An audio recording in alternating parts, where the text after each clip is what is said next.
21 मार्च 1967 की वो दोपहर बाहर से बिल्कुल सामान्य लग रही थी। ओरेगन के एक छोटे से रनवे पर एक हल्का प्राइवेट विमान टेक ऑफ के लिए तैयार खड़ा था। ये सिर्फ एक यात्रा नहीं थी, बल्कि एक परिवार की उम्मीदों से भरी उड़ान थी। पायलट खुद विमान का मालिक था, अनुभवी, आत्मविश्वासी और अपने फैसलों पर भरोसा करने वाला। बगल की सीट पर उसकी पत्नी थी और पीछे उनकी जवान बेटी, जो इस सफर को एक यादगार ट्रिप मान रही थी। मौसम पूरी तरह साफ नहीं था, आसमान में बादल मंडरा रहे थे, हवा में बेचैनी थी, लेकिन पायलट को लगा कि वो हालात संभाल लेगा। जैसे ही विमान ने रनवे छोड़ा, किसी को अंदाजा नहीं था कि ये उड़ान उनकी जिंदगी की आखिरी उड़ान बनने वाली है। लगभग आधे घंटे बाद हालात तेजी से बिगड़ने लगे। तट के पास अचानक एक खतरनाक तूफान उभर आया। कंट्रोल टावर से रास्ता बदलने का निर्देश मिला। पायलट ने दिशा बदली, लेकिन उसी पल ने सब कुछ उलट दिया। नेविगेशन सिस्टम ने काम करना बंद कर दिया। रेडियो पर आवाजें गायब हो गईं, सिर्फ शोर बचा, घने बादल, कोहरा और दिशाहीन आसमान। पायलट को यह एहसास ही नहीं हुआ कि वो अब जमीन के ऊपर नहीं, बल्कि अथाह समुद्र के ऊपर उड़ रहा है। समय के साथ ईंधन घटने लगा। चेतावनी लाइट जल उठी। पीछे बैठी बेटी डर से सिमट गई। अचानक पायलट की नजर नीचे पड़ी। उसे लगा कि जमीन दिख रही है। उसने इमरजेंसी लैंडिंग की तैयारी का आदेश दिया, लेकिन वो जमीन नहीं, बल्कि नुकीली चट्टानों से भरा एक सुनसान टापू था। एक तेज धमाका हुआ। विमान चट्टानों से टकराकर टूट गया। चारों ओर सन्नाटा छा गया, जिसे सिर्फ समुद्र की लहरें तोड़ रही थीं। कुछ देर बाद लड़की को होश आया। सिर दर्द से फट रहा था, शरीर जख्मों से भरा था। वो लड़खड़ाती हुई आगे बढ़ी और वहीं उसकी दुनिया खत्म हो गई। कॉकपिट में उसके माता पिता निश्चल पड़े थे। कोई सांस नहीं, कोई हरकत नहीं। उस सुनसान टापू पर गूंजी उसकी चीख, लेकिन सुनने वाला कोई नहीं था। कई घंटों तक वो सदमे में बैठी रही। फिर उसे समझ आया, अगर वो टूट गई तो उसका अंत भी यहीं होगा। भारी दिल और कांपते हाथों से उसने जिंदगी का सबसे मुश्किल फैसला लिया। टूटे हुए मलबे से रेत खोदकर उसने अपने माता पिता को उसी तट पर दफनाया। जब 2 लकड़ी के क्रॉस रेत में गड़े, तब वो सच में अकेली रह गई, समुद्र के बीच एक अनजान टापू पर। और अब एक नई जंग शुरू होने वाली थी, जिंदा रहने की जंग। माता पिता को दफनाने के बाद वो देर तक समुद्र की तरफ देखती रही। सूरज धीरे धीरे डूब रहा था और आसमान लाल से काला हो रहा था। तभी उसे एहसास हुआ, अब सबसे खतरनाक समय आने वाला है। रात, एक ऐसी रात जहां न घर है, न रोशनी, न कोई आवाज जो जवाब दे सके। ठंडी हवा चलने लगी। डर उसके शरीर में उतर रहा था। उसने टूटी हुई प्लेन बॉडी के पास जाकर खुद को समेट लिया। वही मलबा अब उसकी दीवार, उसकी छत और उसकी सुरक्षा था। पहली रात वो सो नहीं पाई। हर आवाज उसे किसी जानवर के कदमों जैसी लगती थी। दिल इतनी तेज धड़का कि लता अभी बाहर कूद जाएगा। सुबह की पहली रोशनी उसके लिए किसी वरदान से कम नहीं थी। जिंदा रहने की खुशी तो थी, लेकिन साथ ही एक नई सच्चाई भी सामने थी। प्यास, गला सूख चुका था। प्लेन से मिला थोड़ा सा पानी अब लगभग खत्म हो चुका था। चारों तरफ पानी ही पानी था, लेकिन वो जानती थी कि खारा समुद्री पानी पीना मौत को बुलाना है। उसने पूरे टापू को देखा। कोई नदी नहीं, कोई झरना नहीं, सिर्फ रेत, पेड़ और चट्टानें। उसने खुद से कहा, अगर आज पानी नहीं मिला तो कल जिंदा रहना मुश्किल होगा। वो फिर से प्लेन के मलबे की तरफ लौटी। हर टूटी चीज अब उसके लिए खजाना थी। कुछ खाने के पैकेट, पुराने कपड़े और एक छोटा सा फर्स्ट एड बॉक्स मिला। शहर में जो बेकार लगता, यहाँ वही जिंदगी था। उसने तय किया कि प्लेन का पिछला हिस्सा ही उसका घर होगा। एक टूटा हुआ पंख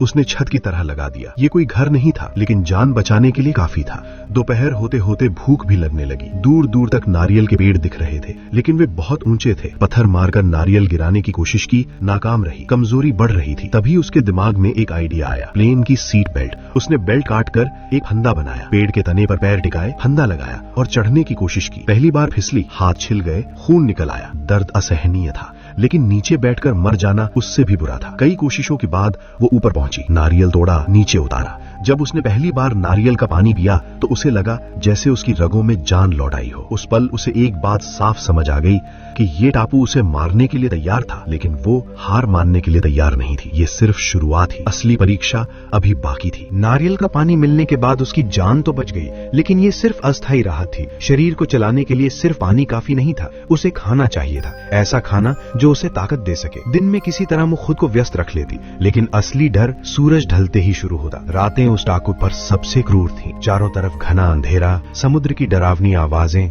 और सन्नाटा इतना गहरा कि अपनी ही सांसें चुभने लगती। उसने पिता का लाइटर ढूंढ निकाला, आग जलाई। वही आग अब उसकी ढाल थी, जानवरों से भी और उसके अपने डर से भी। कुछ दिनों बाद उसने महसूस किया कि शरीर कमजोर हो रहा है। उसे प्रोटीन चाहिए था। तभी उसकी नजर समुद्र किनारे चट्टानों पर गई। वहाँ समुद्री पक्षी अपने घोंसले बनाते थे। ये जगह खतरनाक थी। चट्टानें फिसलन भरी थीं, नीचे उफनता समुद्र था। लेकिन भूख इंसान से वो करवा देती है जिसकी उसने कभी कल्पना नहीं की होती। उसने हिम्मत जुटाई और चट्टानों पर चढ़ना शुरू किया। कई बार पैर फिसला, दिल मुंह को आ गया, हाथ छिल गए, घुटने कट गए, हवाएं उसे धक्का देती थी। नीचे गिरने का मतलब सीधी मौत था, लेकिन आखिरकार वो घोंसलों तक पहुंच गई। उसने अंडे उठाए, आग में उबाल कर खाए। स्वाद अब कोई मायने नहीं रखता था, सिर्फ पेट भरना मायने रखता था। कभी कभी पक्षी उस पर हमला करते, चोंच मारते, वो चीखती, लेकिन फिर भी अंडे नहीं छोड़ती। अब वो शिकार नहीं थी, वो खुद शिकारी बन रही थी। कुछ दिनों बाद उसने केकड़ों को देखा। प्लेन के मलबे से मिली एक लोहे की छड़ को उसने हथियार बना लिया। केकड़े पकड़ना आसान नहीं था, उनका खोल तोड़ना मुश्किल था, लेकिन आग में भुना हुआ केकड़े का मांस उसे किसी दावत जैसा लगा। धीरे धीरे उसका शरीर बदलने लगा। वो नाजुक लड़की गायब हो रही थी। उसकी आंखों में अब डर के साथ सतर्कता भी थी। अंधेरे से डर कम करने के लिए उसने एक अजीब लेकिन समझदार तरीका निकाला। रात में चमकने वाले कीड़ों को उसने एक पारदर्शी डिब्बे में रखा, उन्हें अपने ठिकाने के आसपास टांग दिया। उनकी हल्की रोशनी उसे याद दिलाती थी कि पूरी दुनिया अंधेरी नहीं है। दिनों का हिसाब रखने के लिए उसने प्लेन की बॉडी पर लकीरें खींचनी शुरू की। हर लकीर एक दिन थी, हर 7वीं लकीर थोड़ी गहरी। ये उसका कैलेंडर था, उसका एकमात्र साथी। अब वो सिर्फ जिंदा नहीं थी, वो सीख रही थी, और ये सीख उसे इंसान से कुछ और बना रही थी। समय अब किसी नदी की तरह नहीं बह रहा था, बल्कि रेत की तरह फिसल रहा था। दिन और रात का फर्क धुंधला होने लगा था। शरीर तो किसी तरह खाने पीने से चल रहा था, लेकिन दिमाग धीरे धीरे जवाब देने लगा था। सबसे बड़ी समस्या पानी थी। बारिश कभी कभी ही होती थी। उसने अपने दिमाग पर जोर डाला और पुराने टीवी प्रोग्राम याद किए। जमीन में गड्ढा खोदा, उसके ऊपर प्लेन का टूटा हुआ पारदर्शी प्लास्टिक लगाया। सूरज की गर्मी से नमी भाप बनकर ऊपर जमा होती और बूंद बूंद नीचे टपकती। एक एक बूंद उसके लिए अमृत थी। उसके पास कुछ पुरानी नोटबुक और एक पेन मिला था, वही अब उसका सहारा बने।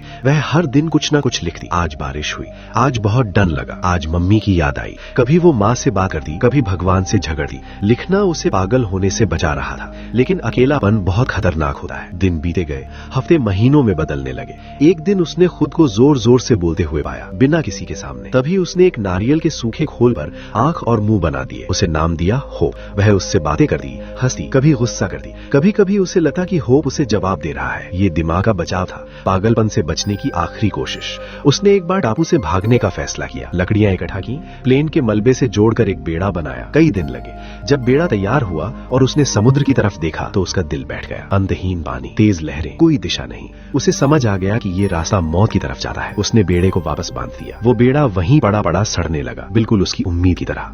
दिन गिनती बढ़ती गई, शरीर कमजोर हो चुका था, वजन आधा रह गया था। एक दिन वो एक ऊंची चट्टान के किनारे खड़ी थी। नीचे समुद्र था, ऊपर आसमान। सब खत्म करने का ख्याल आया, लेकिन तभी उसके कानों में पिता की आवाज गूंजी, हिम्मत मत हारना।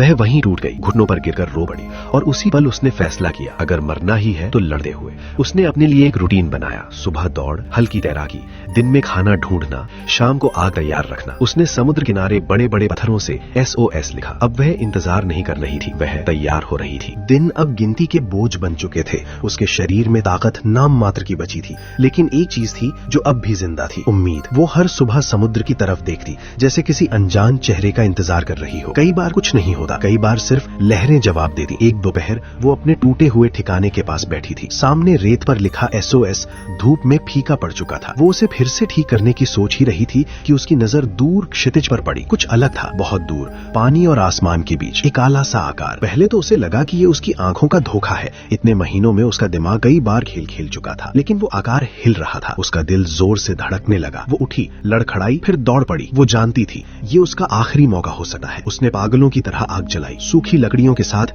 गीले पत्ते डाल दिए ताकि ज्यादा धुआं उठे। काला धुआं आसमान की तरफ जाने लगा। वो चिल्लाई, हाथ हिलाए, कूदी, हालांकि वो जानती थी कि उसकी आवाज वहां तक नहीं पहुंचेगी। समय जैसे थम गया। फिर वो काला आकार रुका, उसकी सांस अटक गई। कुछ देर बाद उसने देखा पानी पर एक छोटी नाव उसकी तरफ बढ़ रही थी। अब कोई शक नहीं था। वो रो पड़ी, हंसी और रोने के बीच का अजीब सा एहसास। जब लोग उसके पास पहुंचे तो वे कुछ पल बोल ही नहीं पाए। सामने खड़ी लड़की किसी कहानी से निकली हुई लग रही थी। फटे कपड़े, धूप से जली त्वचा, उलझे बाल, लेकिन आंखों में एक ऐसी चमक थी जो सिर्फ जिंदा बचने वालों में होती है। जब उसे नाव पर चढ़ाया गया तो उसने पीछे मुड़कर उस टापू को देखा। वही टापू जिसने उसे तोड़ना चाहा और वही टापू जिसने उसे मजबूत बना दिया। उसके हाथ में एक पुरानी डायरी थी, यही उसकी गवाही थी। जब जहाज पर किसी ने उस डायरी का आखिरी पन्ना पढ़ा तो वहां मौजूद सबसे सख्त चेहरे की आंखें भी भर आईं। लिखा था, मैं गिरी, टूटी, डरी, लेकिन मैंने हार नहीं मानी। ये सिर्फ एक लड़की के बचने की कहानी नहीं थी, ये इस बात का सबूत था कि जब तक इंसान सांस लेता है तब तक उम्मीद जिंदा रहती है। और कभी कभी उम्मीद ही सबसे बड़ा चमत्कार